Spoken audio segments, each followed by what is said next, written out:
Vážené dámy, vážení páni, milí hostia, dovoľte mi, aby som vás všetkých srdečne privítal v mene okresnej organizácie strany Smer Slovenská sociálna demokracia v Michalovciach a zároveň aj ako jej predseda. Osobitne medzi nami vítam vzácneho hostia, podpredsedu strany Smer Slovenská sociálna demokracia a ministra pôdohospodárstva a rozvoja vidieka Slovenskej republiky pána Richarda Takača. Dovoľte mi teraz privítať aj ďalších vzácnych hostí, ktorí prijali naše pozvanie. Medzi nami vítam poslanca Národnej rady Slovenskej republiky Igora Šimka. Dobrý deň, prajem. Ďalej poslanca Národnej rady Slovenskej republiky a bývalého primátora mesta Michalovce pána Viliama Zahorčáka. Dobrý deň. Prednostu okresného úradu pána Michala Galana a súčasného primátora mesta Michalovce pána Miroslava Dufinca. Zároveň medzi nami srdečne vítam aj kandidátov na poslancov mestského zastupiteľstva za stranu Smer Slovenská sociálna demokracia. Nie všetci sa dnes mohli zúčastniť, keďže im to pracovné povinnosti nedovolili, no to viacej vážim prítomných tých, ktorí dnes prišli. Dnešné stretnutie sa totiž nesie v duchu predstavenia kandidatúry súčasného primátora mesta Michalovce na ďalšie volebné obdobie, preto mu týmto aj odovzdávam slovo. Ďakujem veľmi pekne. Vážené dámy, vážení páni, ja som s veľkou pokorou a zodpovednosťou pred 4 rokmi prijal ponuku strany Smer Slovenská sociálna demokracia stáť na čele ich kandidátky ako možný nástupca bývalého pána primátora. Som veľmi vďačný nielen politickým stranám, ktoré moju kandidatúru podporili, ale hlavne tisíckám Michalovčanov a Michalovčaniek, ktorí mi odovzdali svoju dôveru svojim hlasom. A ja som naozaj od prvého dňa po nástupe do funkcie chápal, že toto je služba. Služba všetkým nám, ktorí žijeme v tomto regióne a v tomto meste. A každý jeden môj krok, ktorý som od začiatku až doteraz robil, som robil s jedným jediným cieľom, aby sa nám tu všetkým žilo lepšie. Riadiť mesto, alebo naučiť sa riadiť mesto sa nedá zo dňa na deň. Sú za tým naozaj stovky hodín a dní tvrdej práce. Je za tým množstvo stretnutí, rozhovorov, konferencií, workshopov, každodenných maličkých krokov, ale aj množstvo veľmi ťažkých a kľúčových rozhodnutí. Ja som veľmi vďačný, že dnes, po takmer 4 rokoch, môžem povedať s hrdosťou, že rozhodnutia, ktoré sme pre naše mesto urobili, boli správne. V prvom rade sme sa rozhodli dokončiť kľúčové projekty, ktoré boli v meste rozbehnuté. Či už sa bavíme o Kostolnom námestí alebo rekonštrukcii našej mestskej plavárni. Ale nezaháľali sme a nadviazali sme na to novými ďalšími projektami. Hneď po rekonštrukcii Strájanského mosta sme vybudovali novú kazetu skládky komunálneho odpadu.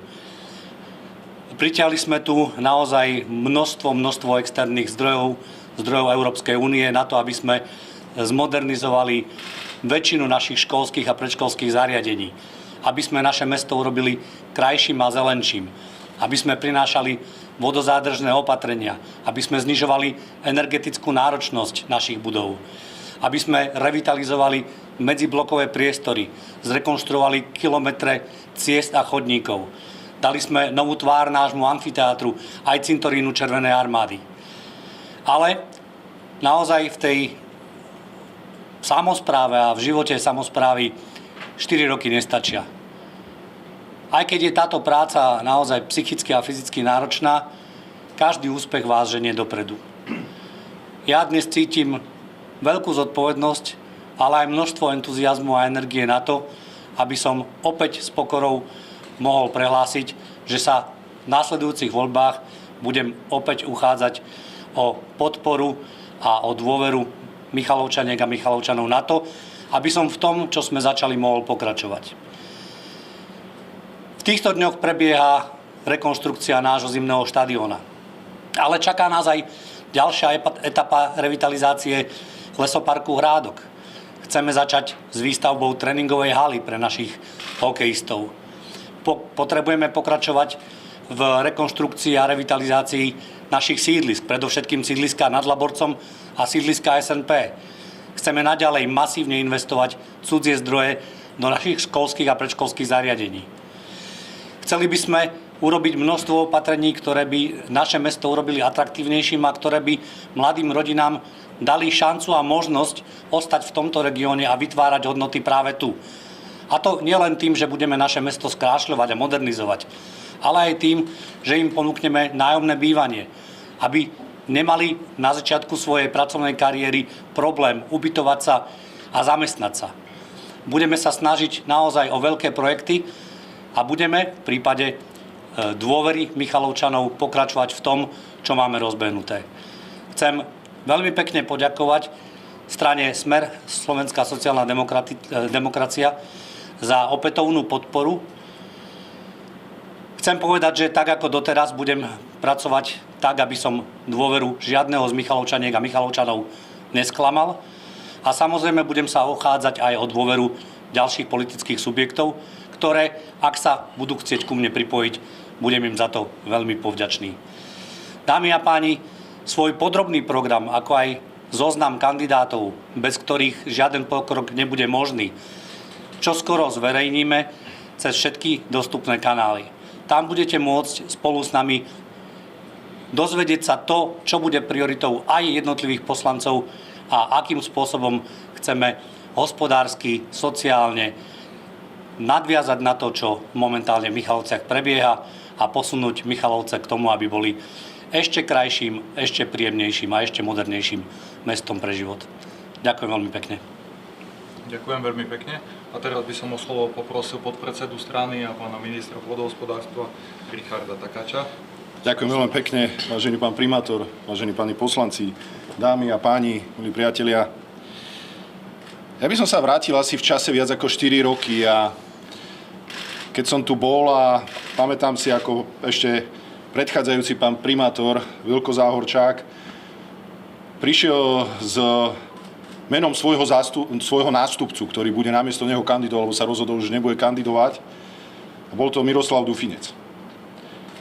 A veľakrát tí dlhoroční kandidáti alebo dlhoroční primátori, starostovia, ktorí dlhé roky pôsobia v komunálnej sfére, keď už končia to svoje účinkovanie tej pomoci pre občanov, hľadajú tých svojich nástupcov, lebo chcú, aby ďalej pokračovali rôzne projekty, naštartované veci. Aby to mesto, tak ako sa pozitívne vyvíjalo, sa vyvíjalo aj potom ďalej, keď už nebudú oni zastávať tú svoju funkciu v osobe ich nástupcov. Myslím si, že po 4 rokoch môžeme všetci spoločne zhodnotiť, hlavne verím, že to zhodnotia aj občania Michaloviec, že voľba, ktorá bola v tom čase, že kandidoval Miroslav Dufinec na primátora mesta Michalovce, bola tá najlepšia voľba pre občanov Michaloviec. A to nehovorím len tak, že som minister pôdohospodárstva, podpredseda strany, ale 13 rokov som robil poslanca mestského zastupiteľstva, bol som aj 10 rokov na samosprávnom kraji ako vicežupan, takže viem zhodnotiť prácu primátora v takomto meste a poviem pomyselne, že klobúk dole, pán primátor, a preto som rád, že aj strana Smer, Slovenská sociálna demokracia ti dala podporu a som rád, že si sa rozhodol, že opäť ideš kandidovať, lebo za tie 4 roky si dokázal pre mesto Michalovce veľmi veľa. A to viem aj posúdiť tým, že chodím po Slovensku a navštevujem rôzne mestá. A ja som až úplne milo prekvapený, keď si mi pred touto tlačovou konferenciou hovoril úspešné projekty, ktoré si jednak zrealizoval tým, že si ich dokončil, ktoré naštartoval ešte predchádzajúci pán primátor. Či to bola plaváreň, námestie a ďalšie rôzne projekty, ale hlavne, že za teba si dokázal do mesta, ktoré má okolo 35 000 obyvateľov, dotiahnuť v zásade cudzích externých zdrojov skoro 30 miliónov eur. Toto sa každému mestu nepodarilo na Slovensku a preto myslím si, že je to citeľné a je to aj vidieť vo vašom meste, že tá tvoja práca pre tých ľudí má zmysel. A preto som rád, že tu dnes spoločne všetci stojíme. Samozrejme, strana Smer, Slovenská sociálna demokracia všetkými 10 podporuje pána primátora, aby opäť kandidoval. Držíme mu palce a samozrejme budeme maximálne nápomocní.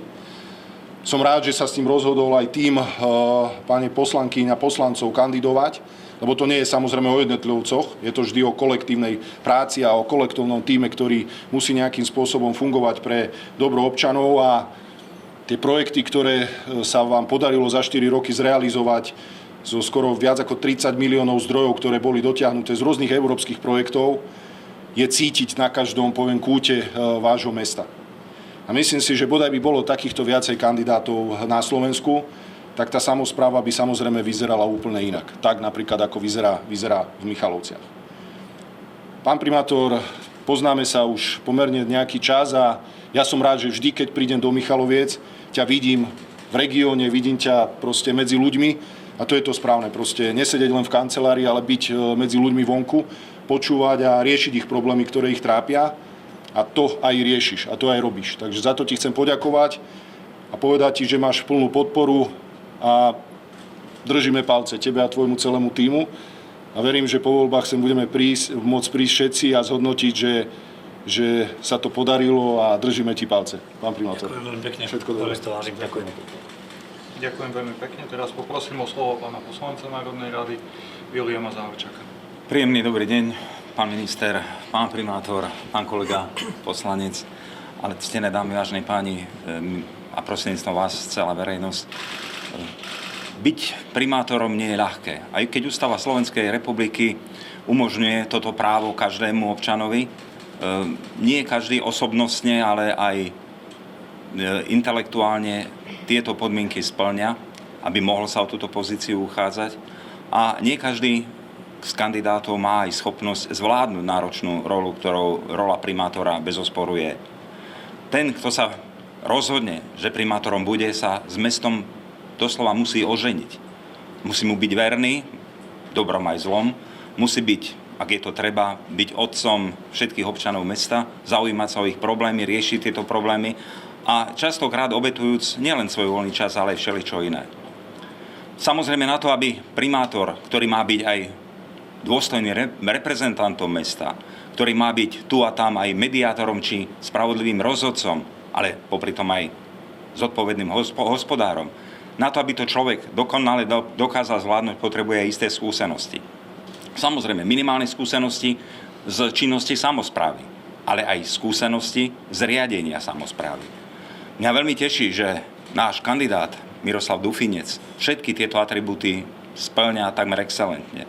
Už keď, ako to odznelo pred 4 rokmi, sme uvažovali o tom, kto po mne nastúpi na tento post, tak jednoznačne som neváhal, pretože Mirko v tom čase bol poslancom mestského zastupiteľstva, bol zástupcom primátora, čiže už vtedy išiel pripravený na túto pozíciu, nehovoriac o tom, že teraz po 4 rokoch je táto jeho pozícia, alebo teda ten jeho predpoklad ďaleko silnejší a ešte výraznejší.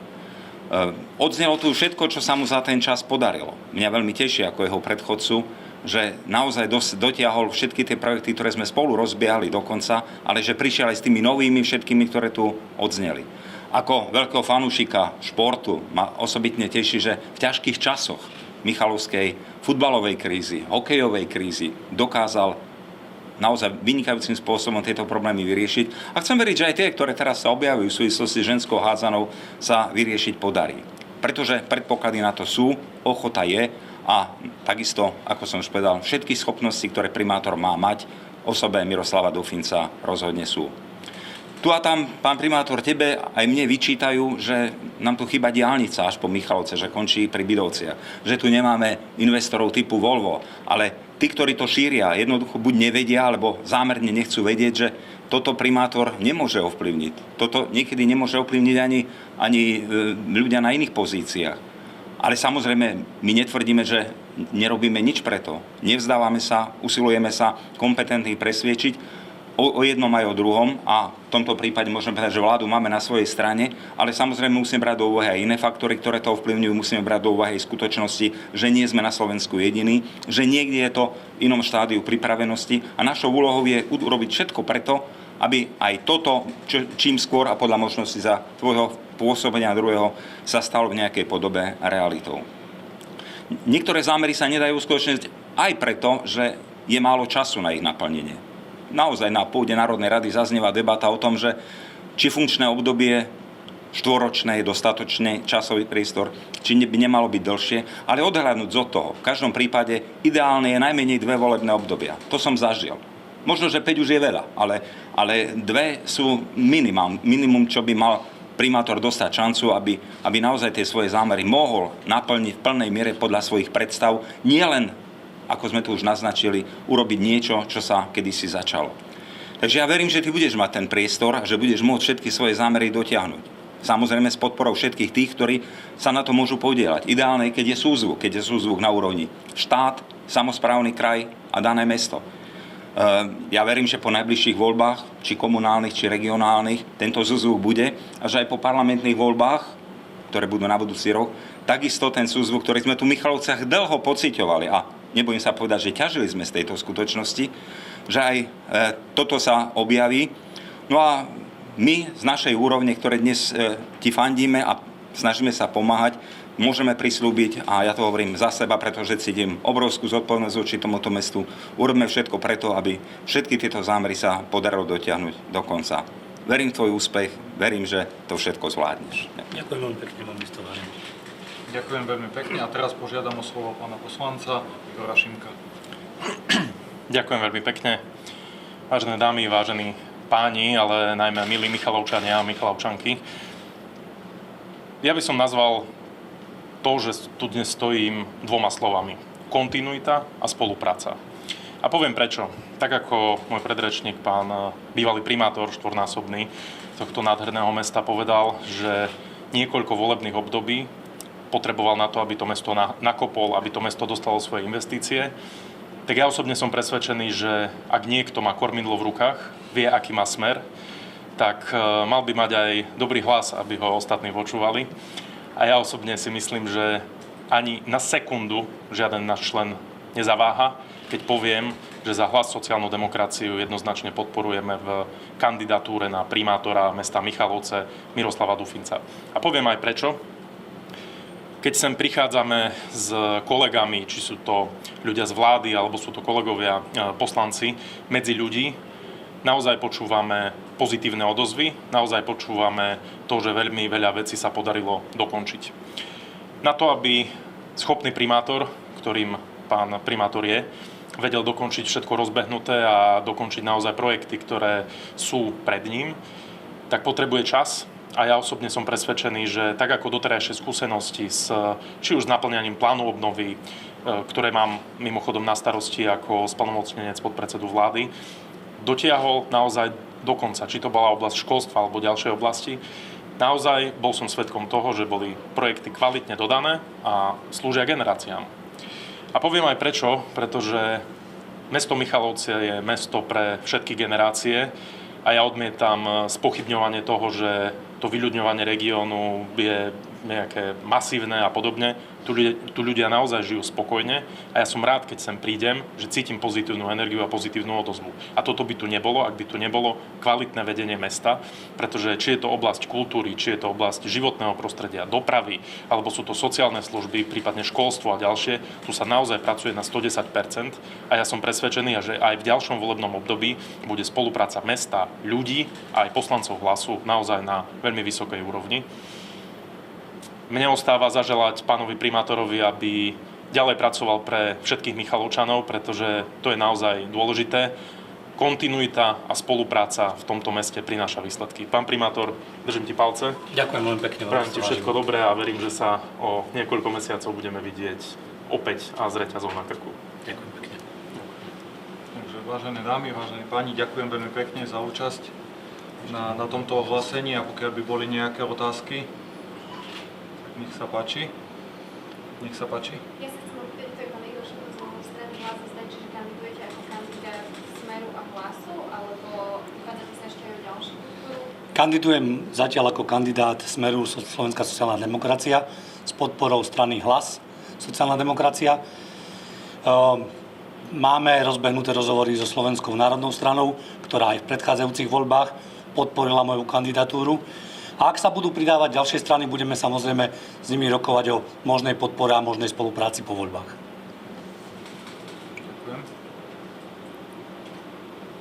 Ďakujem. Je to všetko. Ďakujeme veľmi pekne. Ďakujem. Všetko dobré. Správame si nejakú spoločnú